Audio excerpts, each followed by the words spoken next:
The purpose of this record is to show you how to use your imagination to achieve your every desire. Most men are totally unaware of the creative power of imagination and invariably bow before the dictates of facts and accept life on the basis of the world without.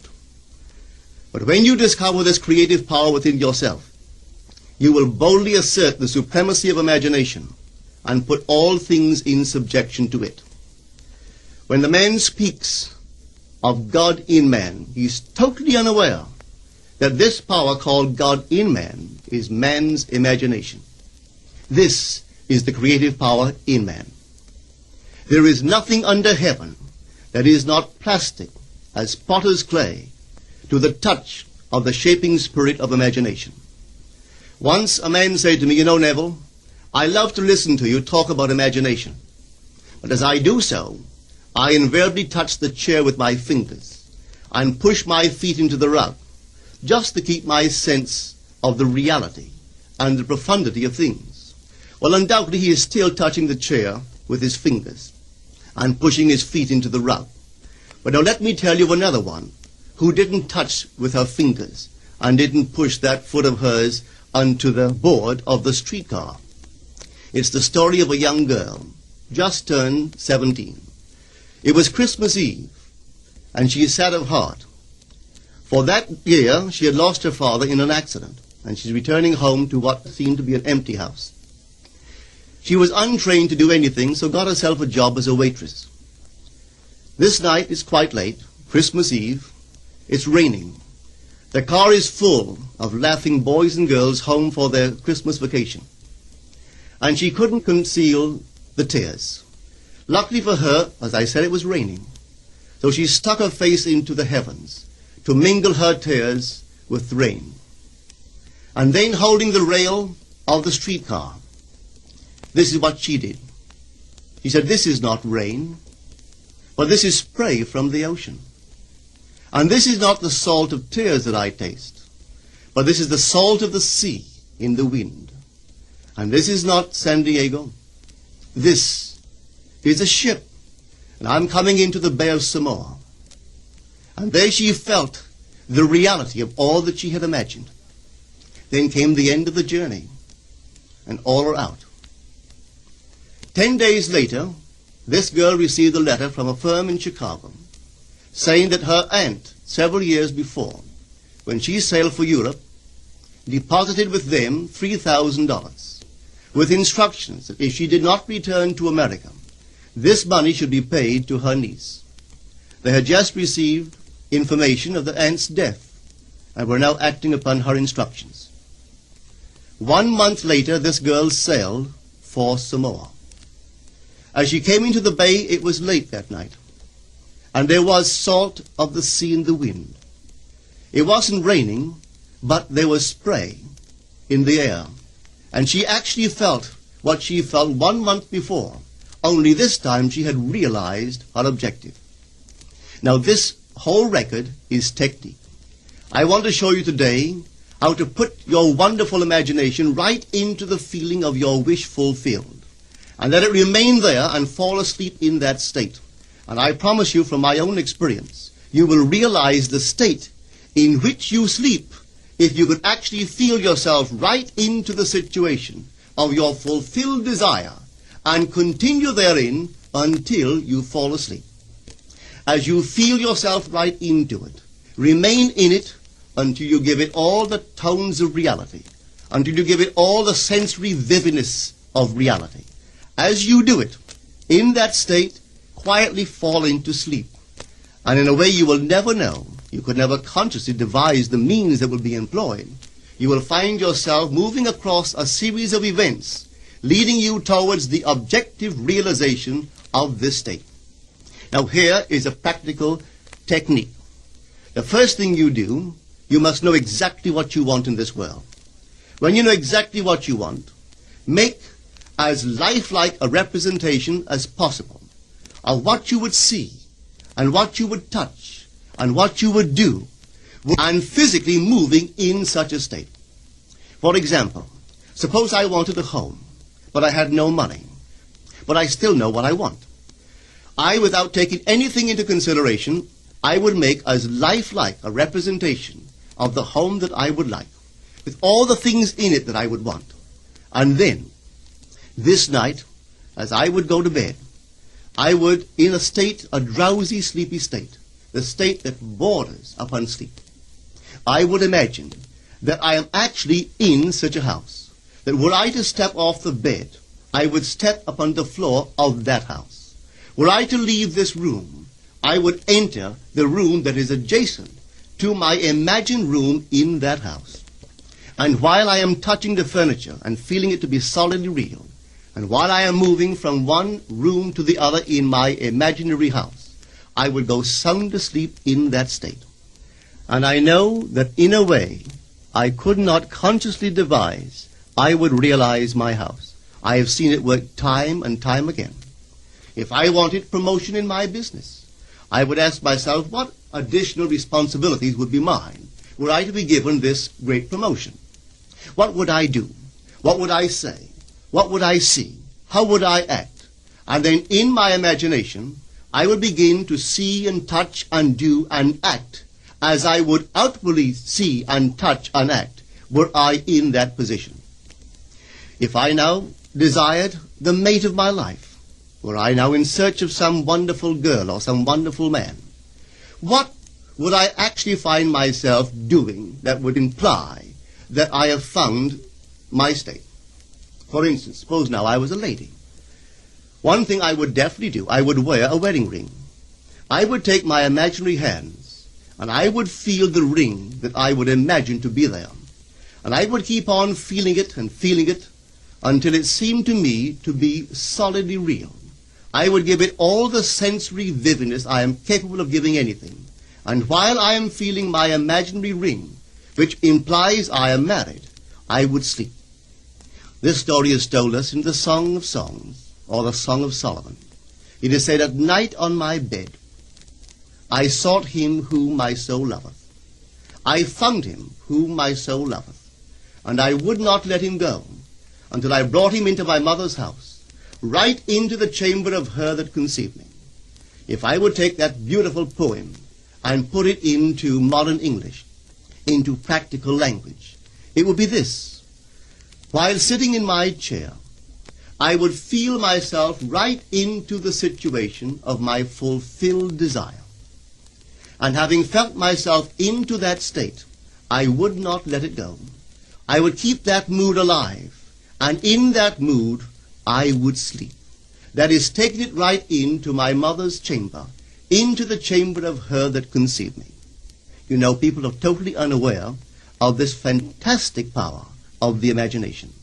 But when man begins to discover this power within him, he never plays the part that he formerly played. He doesn't turn back and become just the reflective life. From here on in, he is the affecter of life. The secret of it is to center your imagination in the feeling of the wish fulfilled and remain therein. For in our capacity to live in the feeling of the wish fulfilled lies our capacity to live the more abundant life. Most of us are afraid to imagine ourselves as important and noble individuals, secure in our contribution to the world, just because at the very moment that we start our assumption, reason and our senses deny the truth of our assumption. We seem to be in the grip of an unconscious urge which makes us cling desperately to the world of familiar things and resist all that threatens to tear us away from our familiar and seemingly safe moorings. But I appeal to you to try it.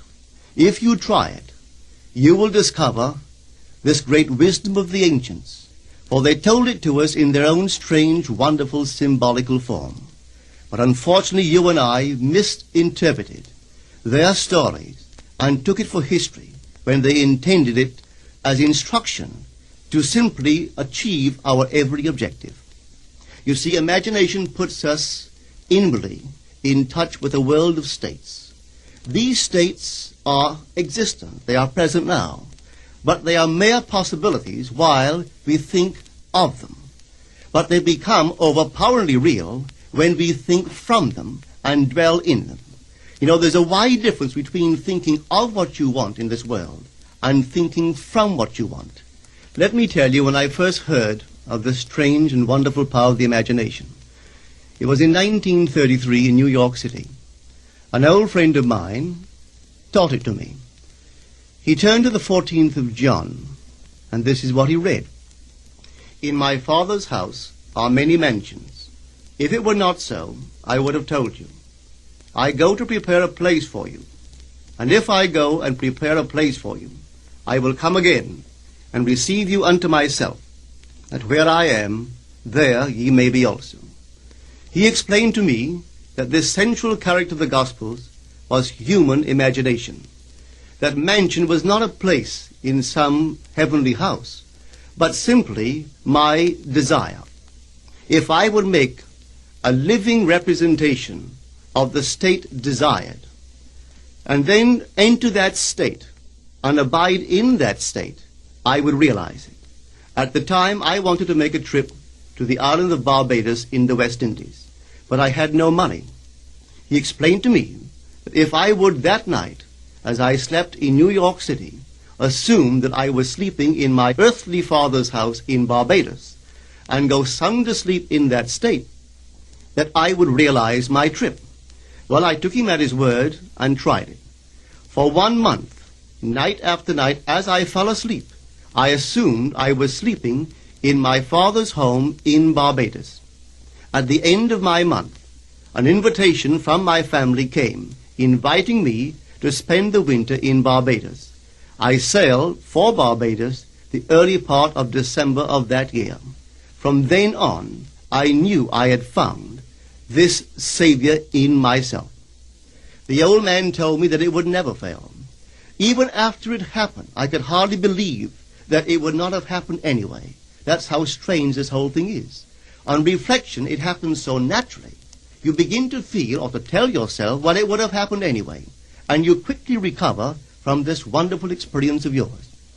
It never failed me if I would give the mood, the imagined mood, sensory vividness.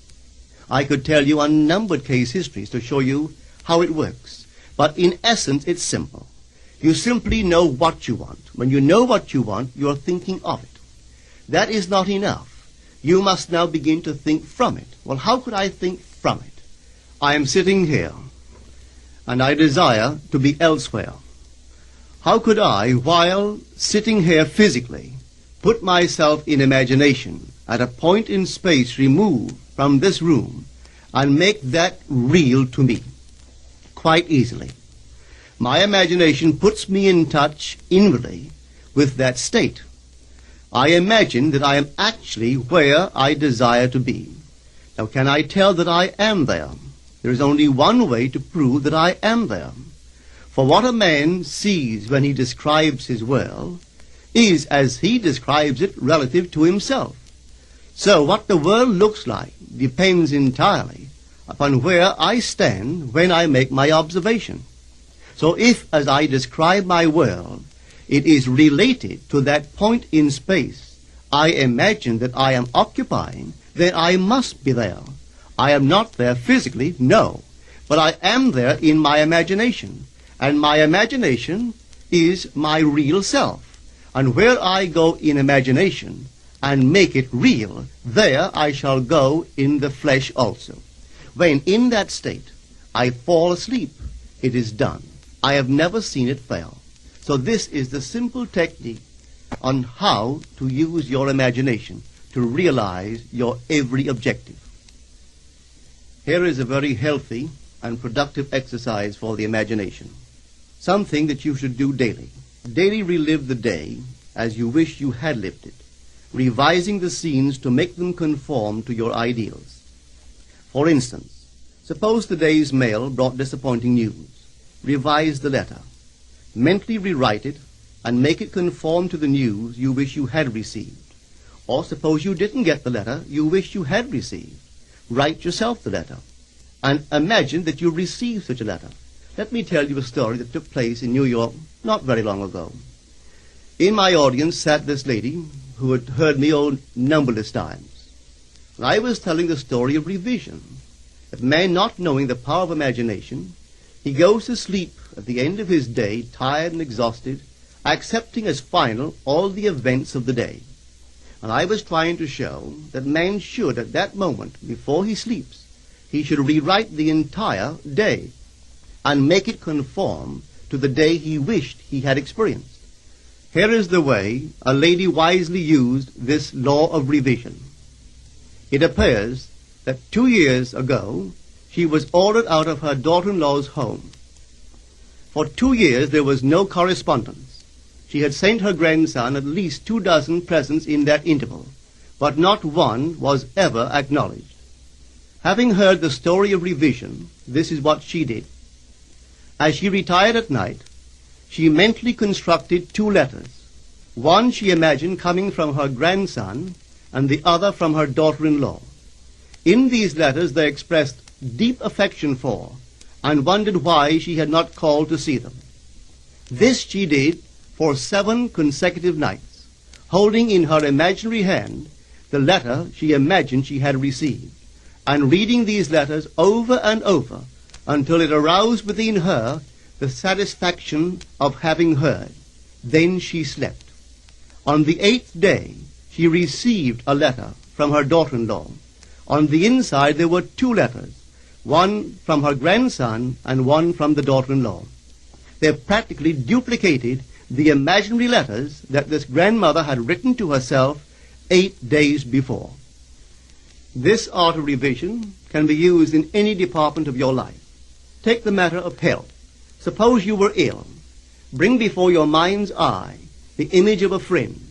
Put upon that face an expression which implies that he or she sees in you that which you want the whole world to see. Just imagine he is saying to you that he has never seen you look better, and you reply, I have never felt better. Suppose your foot was injured. Then do this.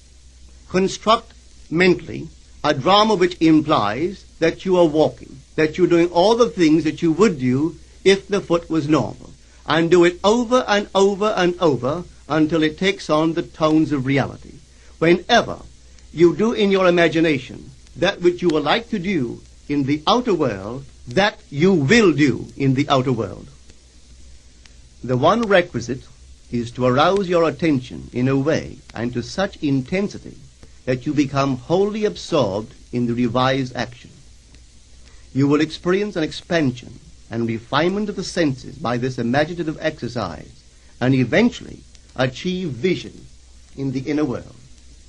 The abundant life promised us is ours to enjoy now, but not until we have the sense of the Creator as our imagination can we experience it.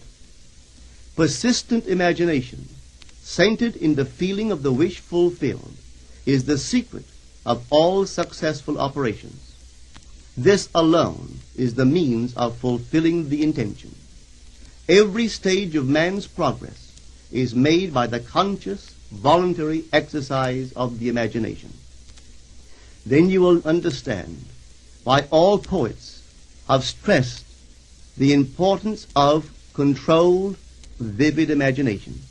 Listen to this one by the great William Blake.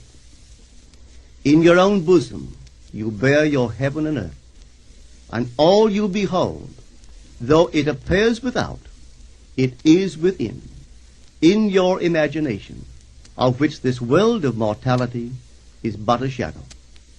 Try it, and you too will prove that your imagination is the Creator.